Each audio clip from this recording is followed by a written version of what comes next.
On retient les 25 meilleures années de salaire qui sont revalorisées avec un coefficient pour chaque année de cotisation pour tenir compte de l'inflation.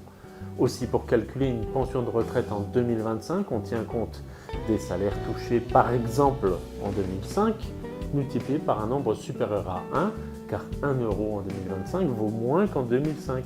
Ce calcul corrige donc la perte de valeur de l'euro au cours du temps du fait de l'inflation. Le taux de liquidation est de 50% lorsqu'on a atteint le taux plein pour les salariés du privé.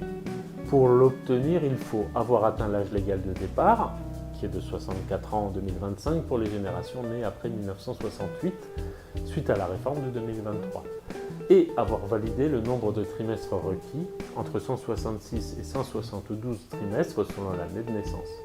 Si on n'a pas acquis le nombre minimum de trimestres, une décote s'applique de moins 1,25% par trimestre manquant jusqu'à 20 trimestres maximum, soit 25% de décote maximum.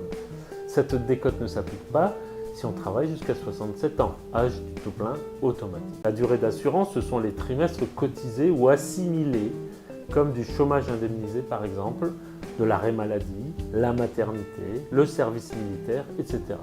En effet, on peut valider des trimestres dans certains cas, même sans cotiser, sans travailler.